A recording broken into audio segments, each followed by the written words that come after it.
नमस्कार, ANB news देख रहे हैं आप। मैं हूं आपके साथ पल्लवी राजपूत और हमारे खास कार्यक्रम अपने उत्तराखंड में आप सभी का स्वागत है। और चलिए अब शुरुआत कर लेते हैं खबरों की। उत्तराखंड के मुखिया पुष्कर सिंह धामी ने लखनऊ से वापस लौटने पर पत्रकार बंधुओं से वार्ता की। वे पंतनगर पहुंचे, जहां उन्हें प्रेस ने घेर लिया। सवालों के जवाब में उन्होंने अवगत कराया कि उत्तर प्रदेश उत्तराखंड के मध्य 21 वर्षों से चले आ रहे परिसंपत्ति विवाद का पारस्परिक चर्चा के उपरांत समाधान निकाल लिया गया है। इसके लिए उन्होंने यूपी के सीएम योगी आदित्यनाथ का भी आभार जताया। भाई साहब, आपका यूपी का दौरा किस तरह से रहा और क्या कहना चाहेंगे? यूपी दौरे में हमारी सबसे बड़ी उपलब्धि रही कि जो 21 साल से परिसंपत्तियों का जो हमारा मामला चल रहा था उत्तर प्रदेश और उत्तराखंड के बीच में, वो सारे मामले का समाधान हो गया है। दोनों राज्यों पर सहमति बन गई है और जो मामले न्यायालय में हैं उन मामलों को न्यायालय से वापस लेने की सहमति बन गई। दोनों राज्य सरकारें वापस लेंगी। इसके लिए मैं उत्तर प्रदेश के माननीय मुख्यमंत्री आदरणीय योगी आदित्यनाथ जी का बहुत धन्यवाद करता हूं। उन्होंने सहृदय होकर हमारा जो एक रिश्ता है, आपस में गहरा रिश्ता छोटे भाई और बड़े भाई का, उस रिश्ते के अनुसार दोनों ही राज्यों ने आगे बढ़कर दोनों चीज़ों में सहमति हुई है। मैं उनका और उनकी पूरी टीम का विशेष आभार व्यक्त करता हूँ। सारे मामले हमारे हल हो गए हैं। पर जो हमारा सिंचाई विभाग से संबंधित है 5700 हेक्टेयर जो भूमि है और 1700 मकान है, वो मकान और भूमि दोनों पर ज्वाइंट सर्वे होगा और 15 दिन में जो रिपोर्ट आएगी उस रिपोर्ट के आधार पर जो उत्तर प्रदेश को आवश्यकता होगी उत्तर प्रदेश को और बाकी उत्तराखंड के हो जाएंगे। इसी प्रकार से परिवहन निगम की जो देनदारी है 205 करोड़ रुपये की, वो हमको मिल जाएगी और किच्छा का जो बस अड्डा है वो भी उत्तराखंड को मिलेगा। इसी प्रकार से आवास विकास की जो परिसंपत्तियां हैं उसमें 50% देनदारियाँ और 50% जो भी उसमें संपत्ति है, दोनों का आधे आधे के आधार पर 50-50% में बंटवारा हो गया है। इसी प्रकार से नानक सागर झील है, हमारा ये गदरपुर वाला जो झील है और साथ में गंग नहर है, इन सभी पर जो हमारा साहसिक पर्यटन है, वाटर स्पोर्ट्स की गतिविधियाँ वहाँ पर प्रारंभ हो जाएंगी। दो हमारे बैराज जो क्षतिग्रस्त हो गए हैं, बनबसा का और यहाँ का किच्छा का, इन दोनों पर ही जो है उत्तर प्रदेश की सरकार इसके पुनर्निर्माण का कार्य करेगी। दिनेशपुर में जिला योजना समिति के चुनाव में नगर पंचायत सभासद गोविंद मंडल की जीत पर कैबिनेट मंत्री अरविंद पांडे ने बधाई दी। आपको बता दें कि जिला योजना समिति में नगर पंचायत दिनेशपुर, नगर निगम रुद्रपुर सभासद और पार्षदों में से चुनकर 4 सदस्य जिला योजना समिति में सदस्य बनाए जाते हैं, जिसका आज विधिवत रूप से जिला पंचायत कार्यालय रुद्रपुर में चुनाव कराया गया, जिसमें से दिनेशपुर नगर पंचायत के वार्ड नंबर 9 की सभासद गोविंद मंडल को सभासद और पार्षदों ने मत देकर चुन लिया। जिला योजना समिति के सदस्य चुने जाने के बाद नगर पंचायत अध्यक्ष सीमा सरकार के आवास में कैबिनेट मंत्री अरविंद पांडे ने नवनियुक्त जिला योजना समिति के सदस्य गोविंद मंडल का जोरदार स्वागत किया।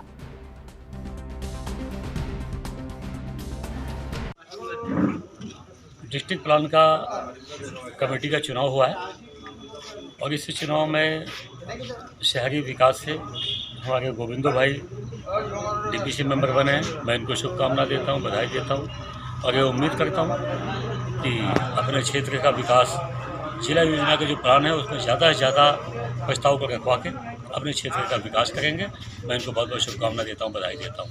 और हमारा भी प्रयास होगा कि सरकार होने के नाते अभी तक जब ये सभासद थे गोविंदो जी, तो इनके माध्यम से जो प्रस्ताव आए अधिकांश उसको पूरा किया गया है और आगे भी डीपीसी मेंबर बनने के पश्चात जो इनका सुझाव आएगा, प्रस्ताव आएगा, उस पर सरकार अमल करेगी।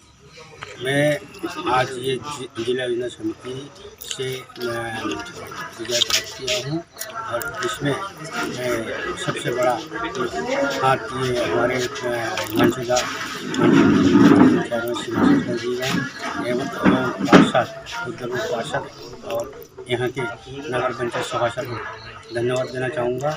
आगे जो भी काम होगा इस निधि से उसको मैं पूरा करने की कोशिश करूँगा। ठीक,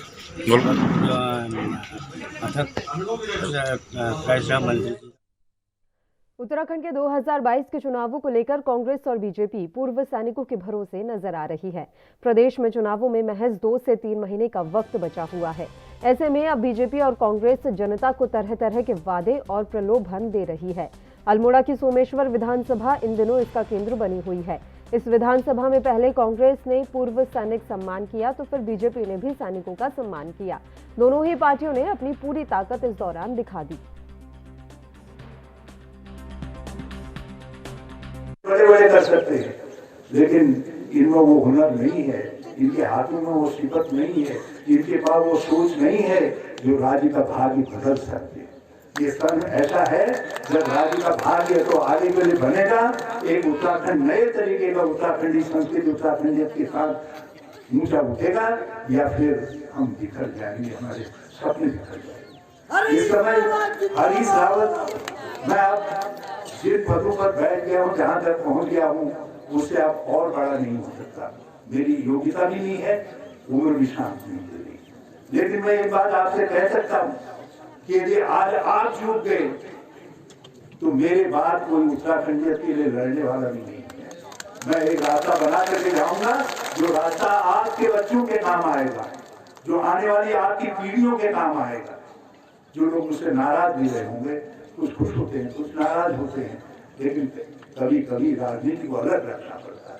मैं सबसे हाथ जोड़ करके कह रहा हूँ कि इस समय राजनीति को अलग रख दीजिए, केवल 2022 में कांग्रेस का साथ दे दीजिए, ताकि मैं एक उत्तराखंड का ऐसा रास्ता कांग्रेस के हाथों बनवा सकूं, जिस रास्ते पर हमारे राज्य आंदोलन के सपनों का उत्तराखंड बना। देखिए, मैं समझती हूँ कि कांग्रेस या हरीश रावत जी जो कुछ भी कहते हैं या जो कुछ भी करते हैं, उनका तो राजनीतिक एस्पेक्ट हो सकता है। हमारा एस्पेक्ट सीधा सीधा जो है जनसेवा करना है, सैनिकों का सम्मान करना है, सैनिकों के लिए काम करना है।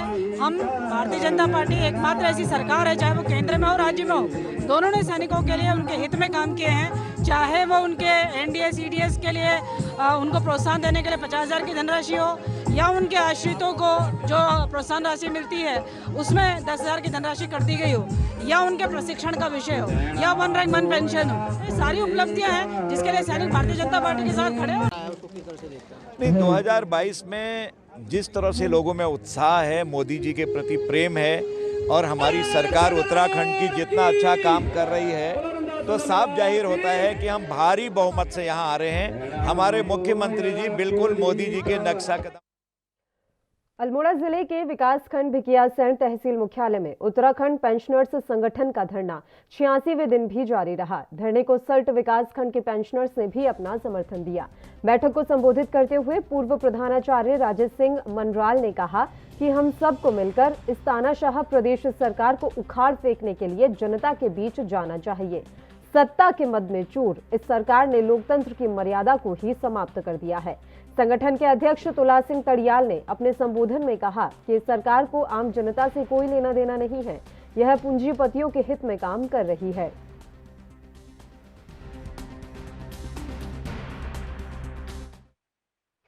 उत्तराखंड प्रदेश कांग्रेस के निर्देश अनुसार पूर्व प्रधानमंत्री इंदिरा गांधी के जन्मदिन को मातृशक्ति सम्मान दिवस के रूप में मनाया गया।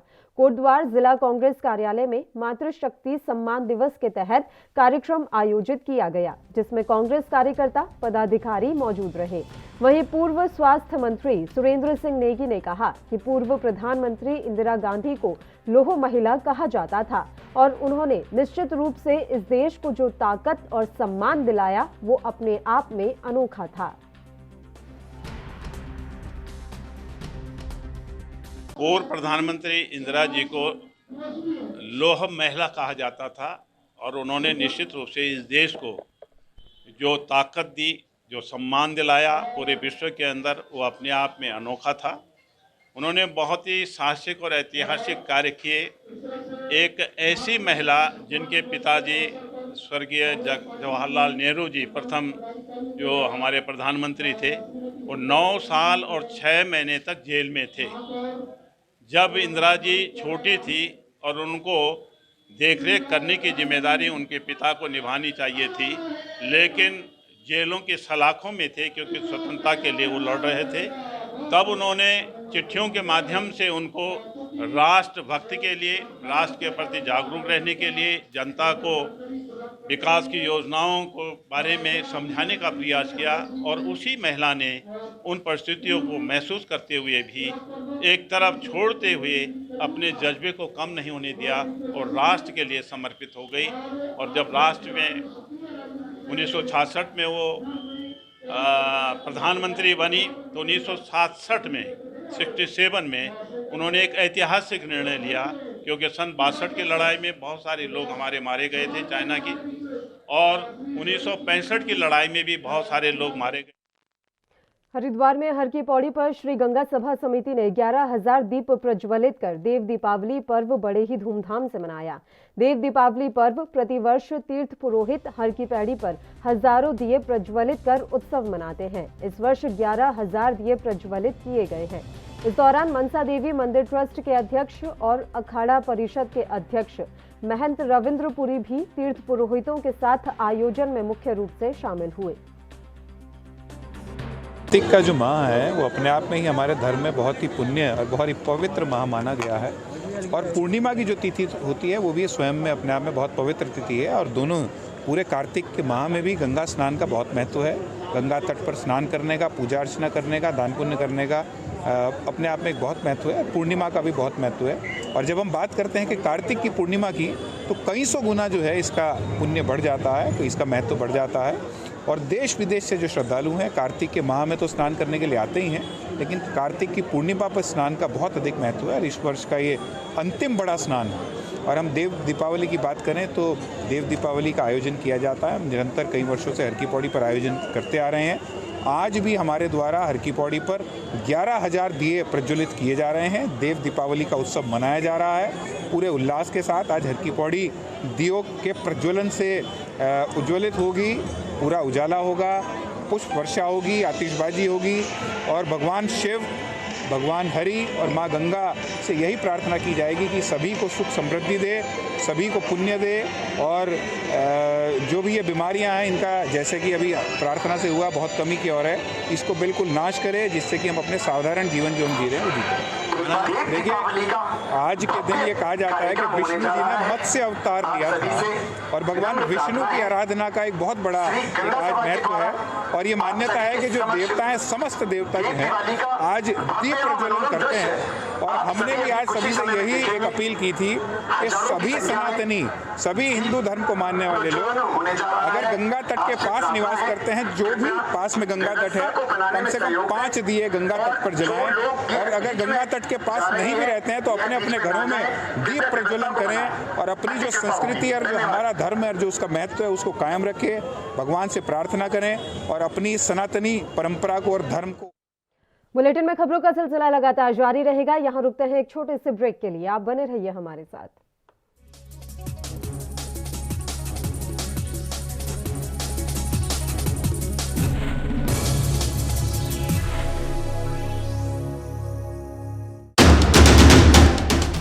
राष्ट्र धर्म, रात 8 बजे सिर्फ ANB न्यूज़ पर।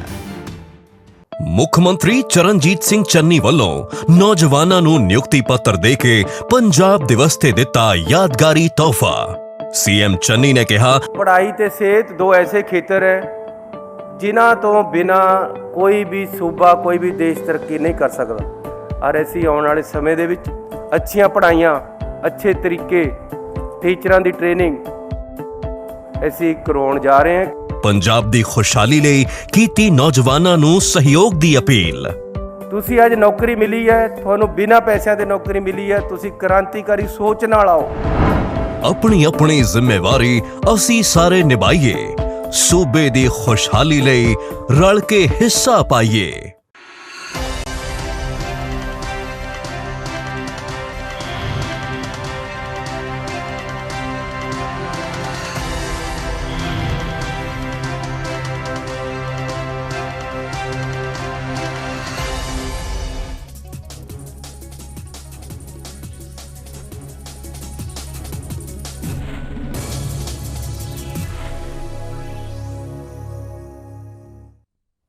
ब्रेक के बाद एक बार फिर से आप सभी का स्वागत है। बढ़ते हैं कुछ और खबरों की ओर। महंत श्री रविंद्रपुरी महाराज, सचिव श्री पंचायती महानिर्वाणी अखाड़ा ने देव दीपावली पर्व पर विस्तृत जानकारी दी। श्री पंचायती महानिर्वाणी अखाड़ा सचिव श्रीमान नरेंद्रपुरी महाराज ने देव दीपावली पर्व को लेकर बताया कि देव दीपावली पर्व आषाढ़ मास के शुक्ल पक्ष की एकादशी के दिन देवशयनी एकादशी होती है।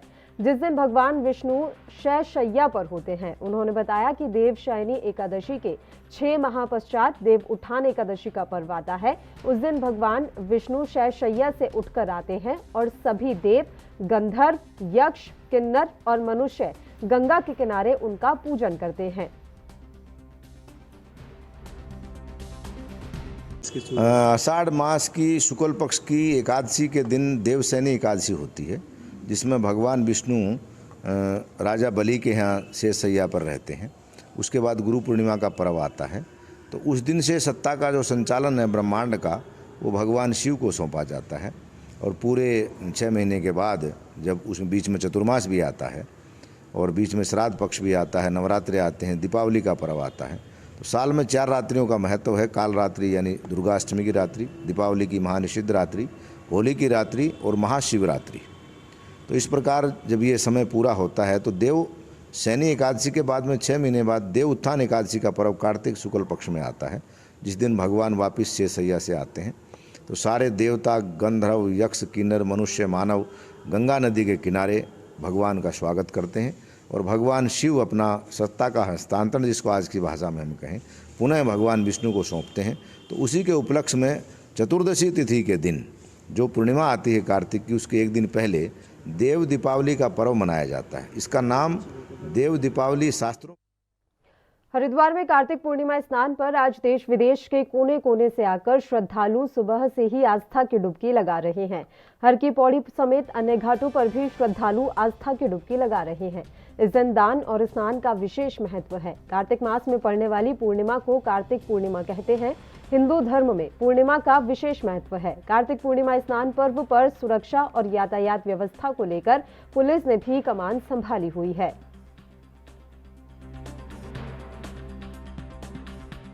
देखिए, यातायात के बारे में बताना चाहूँगा मैं कि अभी से श्रद्धालु आने प्रारंभ हो गए हैं और इसको ध्यान में रखते हुए जो हमारी मुख्य पार्किंग है दिल्ली से आने वाले, दिल्ली और पंजाब से आने वाले लोगों के लिए, वो पहली पार्किंग हमारी दीनदयाल उपाध्याय पार्किंग, जिसमें करीब 1000 गाड़ियाँ आती हैं। उसके बाद सर्वानंद घाट पार्किंग और बाद में फिर हमारा चमगादड़ टापू पार्किंग में गाड़ियाँ खड़ी की जाएंगी। भीड़ और ज़्यादा होने की स्थिति में हरिराम इंटर कॉलेज में और बैरागी में भी हम गाड़ियाँ पार्क कराएंगे। और मेरा आपके सम्मानित चैनल के माध्यम से स्थानीय लोगों से अनुरोध है कि जिस मार्ग में भीड़ भाड़ हो, यानी कि जो हमारा अपर रोड से लेकर के और हर की पैड़ी तक और वैसे ही भूपतवाला से भीमगौड़ा से लेकर के हर की पैड़ी तक, वो उस समय वहाँ पे वाहनों का प्रवेश बंद रहेगा। तो कृपया उस समय अपने वाहनों का प्रवेश न करें। और अगर बहुत ज़्यादा ट्रैफिक की स्थिति बनती है तो फिर हम जो दिल्ली से और हरियाणा, पंजाब की ओर से, जो हरियाणा की ओर से जो आने वाला ट्रैफिक है, उस ट्रैफिक को हम लोग वाया लक्सर भी डाइवर्ट कर सकते हैं। लेकिन यद्यपि अभी ऐसी परिस्थितियाँ नहीं है, आकस्मिक परिस्थितियों पे ही ऐसा कदम उठाया जाएगा। स्थानीय लोग, देखिए ऐसा है, ये हरिद्वार है और तीर्थ नगरी है। यह गौरव का विषय है कि पूरे विश्व के लोग, पूरे देश के लोग यहाँ पे आते हैं, स्नान करने के लिए आते हैं। अब जब लोग आएंगे यहाँ पे तो वो लोग न केवल स्नान करते हैं बल्कि यहाँ के लोगों को रोज़गार भी देते हैं। और ये ऐसे पर्वों में जब कभी भीड़ होती है, परिवार में भी भीड़ होती है, तो थोड़ा सा दिक्कतें होती हैं। तो मेरा निवेदन है कि जो लोग यहाँ की गलियों को जानते हैं, रास्तों को जानते हैं, वे कृपया उस दौरान जब भीड़ भाड़ या डाइवर्ट के समय अपने वाहनों का कम से कम प्रयोग करें। तो मुझे लगता है कि सारा रास्ता निकल जाएगा। गंगा के तट पर स्नान करना, दान करना, तर्पण करना, पितरों के प्रति जलांजलि करना, ये कार्तिक पूर्णिमा पर किया गया सबसे बड़ा कार्य होता है। ऐसा कहा जाता है, इदम ब्रह्मा, इदम विष्णु, इदम देवो महेश्वर, इदमेव निराकारम निर्मलम जानवेदम। ये जो भगवती गंगा है, ये जो प्रवाहमान जल है, ये ब्रह्मा, विष्णु और शिव के रूप में प्रवाहमान है। और जो कार्तिक पूर्णिमा का पर्व, ये भगवान विष्णु और भगवान शिव के प्रति कृतज्ञता व्यक्त करने का दिवस है। ऐसा कहा जाता है, कार्तिक पूर्णिमा के दिन जो स्नान गंगा में करता है और सूर्य नारायण को अर्घ देता है, उसे अश्वमेघ यज्ञ के लगभग 100 अश्वमेघ यज्ञ के समान पुण्य प्राप्ति है। ऐसा बताया जाता है कि जब त्रिपुरासुर राक्षस से पूरा आकाश, पाताल, पृथ्वी सब उसके आतंक से कार्तिक पूर्णिमा के अवसर पर ऋषिकेश के त्रिवेणी घाट सहित तमाम गंगा घाटों पर श्रद्धालुओं की भीड़ गंगा स्नान के लिए उमड़ पड़ी। पड़ोसी राज्यों के हजारों श्रद्धालुओं की भीड़ उमड़ने से शहर में जाम की स्थिति बनी रही।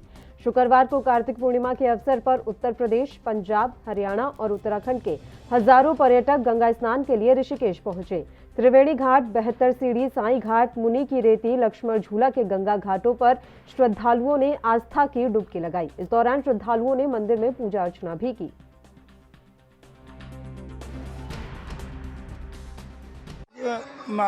कार्तिक के पूर्णमासी का पावन पर्व है और आज के दिन कार्तिक का 1 महीने का जो व्रत किया जाता है, मासांत वाला, एकादशी से लेकर पूर्णमासी तक का 5 दिन का, वो 1 महीना उस व्रत का महत्व माना जाता है। और ये पंचतरणी किसको कहा जाता है? 5 तरह से ये मुक्ति दाने का रास्ता बताते हैं, इसलिए इसको विशेष रूप से पूजा जाता है। इसमें माँ गंगा के तट पर तुलसी जी का व्रत का पारायण होता है, पिंडदान होते हैं, तर्पण होता है और तुलसी और शालिग्राम भगवान।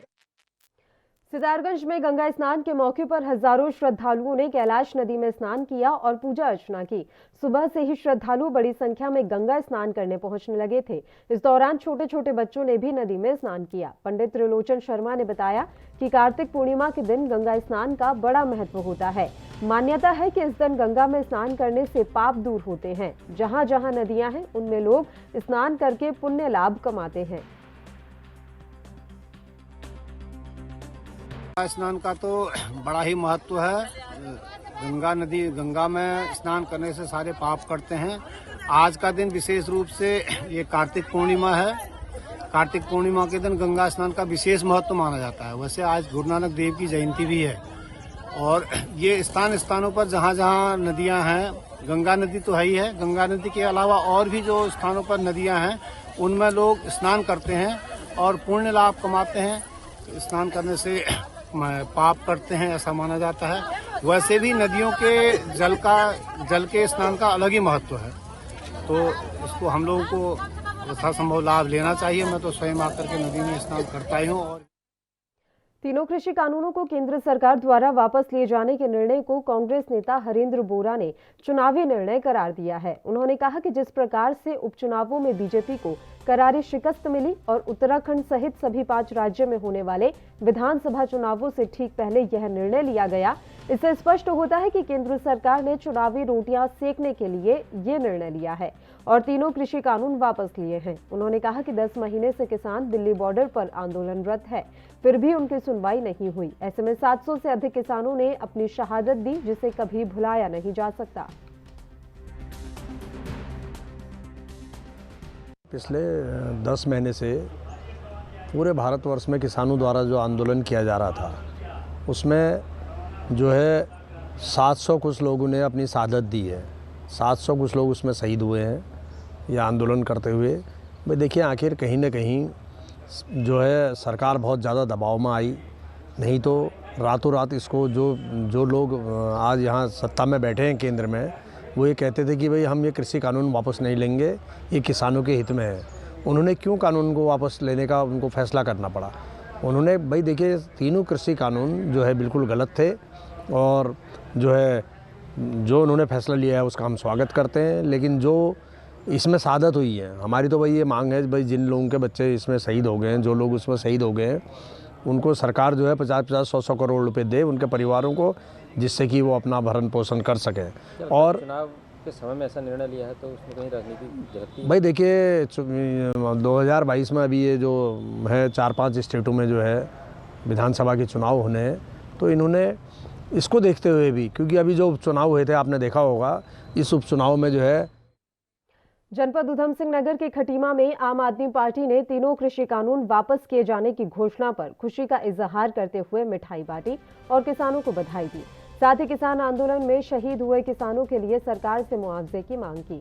मृतक किसानों के परिवारों को 50 लाख का मुआवजा और प्रत्येक परिवार के एक व्यक्ति को सरकारी नौकरी दिए जाने की मांग रखी। आम आदमी पार्टी के पूर्व प्रदेश अध्यक्ष SS कलेर ने सरकार पर तंज कसते हुए कहा कि सरकार इलेक्शन को देखते हुए अब कृषि कानून वापस कर रही है। बधाई दूंगा और ये बहुत ही अच्छा काम हुआ किसानों की एकजुटता जो थी और अपना आंदोलन। और इसी के साथ इस बुलेटिन में फिलहाल के लिए इतना ही। मुझे दीजिए इजाजत। देश और प्रदेश के तमाम ताज़ा खबरों के लिए आप देखते रहिए ANB न्यूज़। नमस्कार।